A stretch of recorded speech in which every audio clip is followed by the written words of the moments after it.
నమస్తే welcome to 9+ news breaking news చూస్తున్నాం విజయవాడలో సంచలనం సృష్టించిన గాదె సాయి కృష్ణ అదృశ్యం లాకప్ డెత్ కేసులో దర్యాప్తు మరింత కీలక దశకు చేరుకుంది హెడ్ కానిస్టేబుల్ అశోక్ కుమార్ నానికి సంబంధించిన రిమాండ్ రిపోర్టులో పలు సంచలన విషయాలు వెలుగులోకి వచ్చాయి.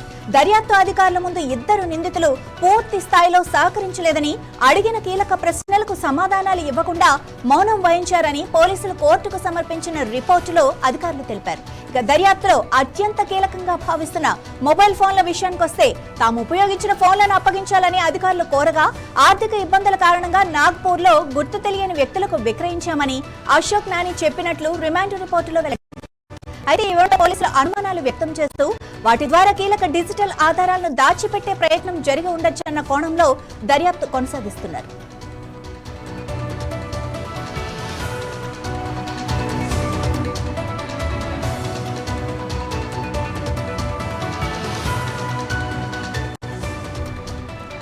మరోవైపు మార్కాపురం నుంచి విజయవాడ కృష్ణలంక పోలీస్ స్టేషన్ కు తీసుకొచ్చిన గాదె సాయి కృష్ణకు అసలు ఏం జరిగిందన్నదాన్న దర్యాప్తులో ప్రధానాంశంగా మారింది. ఈ మిస్టరీని ఛేదించేందుకు పోలీసులు ప్రతి కదలికను సాంకేతిక ఆధారాలతో పరిశీలిస్తున్నారు. ఈ క్రమంలో టాస్క్ ఫోర్స్ ఎస్ఐ నవీన్ తో పాటు constable Murali Krishnakumar, Bosta Rambabu, Krishnalanka police station కు చెందిన కానిస్టేబుల్ బాబురావు మార్కాపురం వెళ్లినట్లు దర్యాప్తులో గుర్తించారు. సెల్ ఫోన్ టవర్ డేటా ఆధారంగా మే 5వ తేదీ రాత్రి 7:39 వరకు సాయి కృష్ణ మొబైల్ సిగ్నల్ మార్కాపురంలోని వడ్డే బజార్ ప్రాంతంలో ఉన్నట్లు పోలీసులు గుర్తించారు.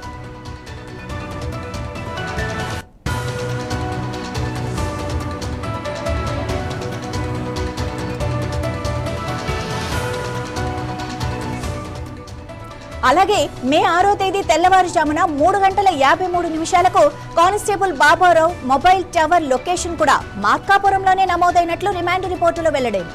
ఈ టవర్ లొకేషన్ వివరాలు కేసు దర్యాప్తులో కీలక ఆధారాలుగా మారే అవకాశం ఉందని అధికారులు భావిస్తున్నారు. ఇదిలా ఉండగా నాన్ బెయిలబుల్ వారెంట్ అమలు కోసం తీసుకొచ్చిన నిందితుడిని చట్ట ప్రకారం నిర్ణయించిన గడువులో కోర్టులో హాజరుపరచకుండా అంతకు ముందే అక్రమ నిర్బంధంలో ఉంచినట్లు పోలీసులు కోర్టుకు తెలిపారు. ఇదే కేసులో మరొక కీలక అంశంగా కూడా మారింది.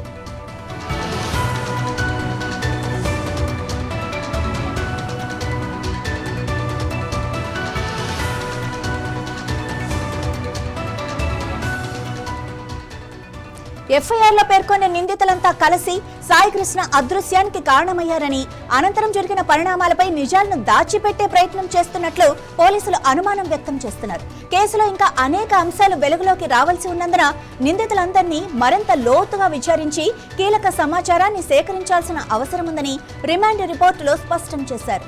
ఇప్పటికే కేసులో వరుసగా వెలుగులోకి వస్తున్న కొత్త వివరాలు రాష్ట్ర వ్యాప్తంగా తీవ్ర చర్చకు దారితీస్తున్నాయి. పోలీస్ వ్యవస్థ పనితీరుపై ప్రశ్నలు లేవనెత్తుతున్న ఈ వ్యవహారంలో సిట్ దర్యాప్తు మరిన్ని సంచలన విషయాలను బయటపెడుతుందా అన్న అంశంపై సర్వత్రా ఆసక్తి నెలకొంది. ప్రస్తుతం దర్యాప్తు ఇంకా కొనసాగుతోంది.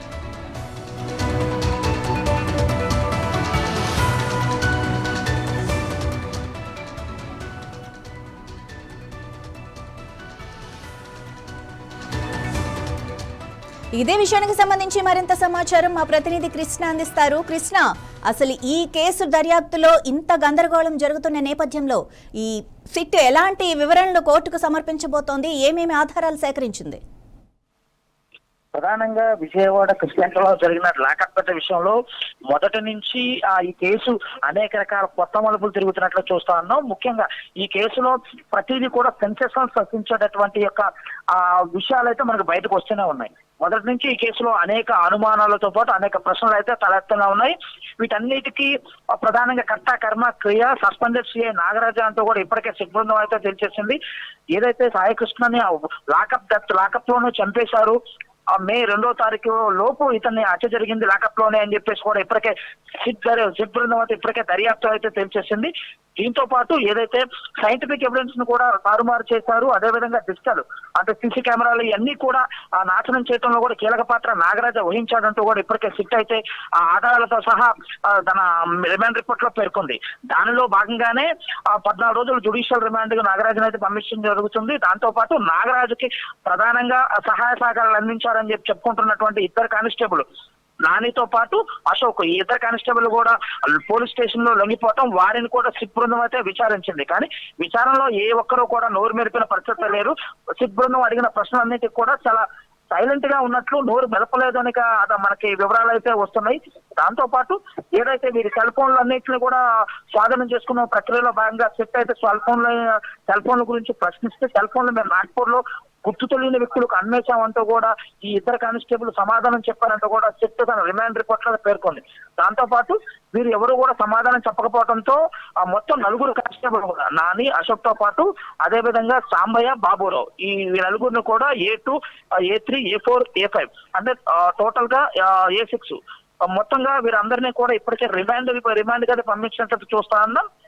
ఓవరాల్ గా తీసుకున్నట్లయితే ఇప్పటికే వీరి దగ్గర నుంచి సిట్ అయితే ఏ ఆధారాన్ని కూడా రాబట్టినట్టు విషయాలు అయితే మనకు కనిపించలేదు. కనుక వీరిని మళ్ళీ కస్టడీకి పిటిషన్ కోర్టులో అయితే ఒక మెమో దాఖలు చేశారు. కస్టడీకి ఇవ్వాలి, వీరు ఎవరు కూడా సరైన ఆధారాలు చెప్పట్లేదు. అసలు సాయికృష్ణని మార్కాపురం నుంచి ఎప్పుడు తరలించారు, ఏ కేసు మీద తరలించారు, ఏ సమయంలో కృష్ణలంక పోలీస్ స్టేషన్ లో అప్పచెప్పారు, అసలు ఇతను కొట్టింది ఎవరు, గాయాలు ఎక్కడెక్కడ అయ్యాయి, ఈ అన్నిటికీ ఉన్నటువంటి సంబంధించి కూడా ఎవరు చనిపోతారు, ఇతన్ని ఎవరు తీసుకెళ్లారు, శ్మశాన వాటికి ఎవరు తీసుకెళ్లారు, ఎవరు దహనం చేశారనే విషయాలు కూడా పూర్తిగా అయితే సిట్ బృందం అయితే పలు ప్రశ్నలు అయితే సంధించినట్టు చూస్తాను. కానీ ఎవరు కూడా ఇప్పటి వరకు ఒక నోరు మెదిపినటువంటి దాఖలాలు అయితే కనిపించలేదు. కనుక దీనిపైన మరింత సమాచారంగానే రావాలి అంటే సిట్ మళ్ళీ వీరిని విచారణ కోరటానికైతే ఇప్పటికే ఇక పిటిషన్ అయితే దాఖలు చేసింది. ఈ రోజు అయితే నాగరాజు పిటిషన్ అయితే నిన్న అయితే వాదోపవాదనలు అయితే జరిగినట్టు చూస్తా ఉన్నాం. కానీ ఈ తీర్పునైతే ఈ పూటకైతే రిజర్వ్ చేసినట్లయితే అర్థమవుతుంది. మరి కాసేపట్లో నాగరాజు రిమాండ్ పిటిషన్ పై అయితే న్యాయమూర్తి ఎటువంటి నిర్ణయం తీసుకుంటారని ఆసక్తిగా ఎదురు చూసినట్టు మనకు ప్రధానంగా అర్థమవుతుంది. మాది రైట్ కృష్ణ, అంటే ఈ కేసులో ఆల్రెడీ నాగరాజు నాకు తెలీదు, మర్చిపోయా ఇలాంటి సమాధానాలు ఆల్రెడీ చెప్పారు.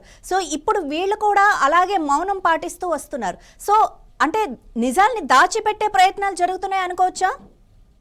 మొదటి నుంచి కూడా ఈ కేసులో చాలా వరకు ఒక నాటకీయ పరిణామాలు జరుగుతుందో చూసుకోవచ్చు. ఎక్కడా కూడా నాగరాజు కూడా చాలా తెలివిగా నోరు మెలపకుండా మౌనంగా ఉండటం, సిట్ బృందం అడిగిన ప్రశ్నలు దేనికి కూడా సమాధానం చెప్పకపోవటం, కాదు తెలియదు నాకు గుర్తులేదు అని చెప్పడం, అది చూస్తా ఉన్నాం. అదే విధంగా ఈ ఇద్దరు కానిస్టేబుల్ ఎవరైతే ఈ ప్రధానంగా నిందితులుగా భావిస్తున్నటువంటి నాగరాజు సస్పెండ్ చేసే నాగరాజుకి సహాయ సహకారాలు అందించాడని చెప్పబడుతున్నారు నాని గాని, అదే విధంగా అశోక్ గాని.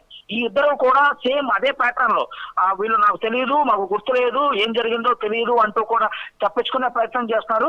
మౌనమే అర్ధాంగీకారం అన్న రీతిలో వీళ్ళు ప్రవర్తించడం. అసలు లాకప్ డెత్ లో మరణించినటువంటి సాయికృష్ణని వీళ్ళే తెలియదు అని చెప్పి చూస్తున్నట్లయితే ఇది కేవలం కావాలని చెప్పేసి న్యాయస్థానం దృష్టిని మరణించే విధంగా అయితే వీళ్ళ ప్రవర్తన అయితే స్పష్టంగా కనిపిస్తుంది. Madhavi right, thank you Krishna.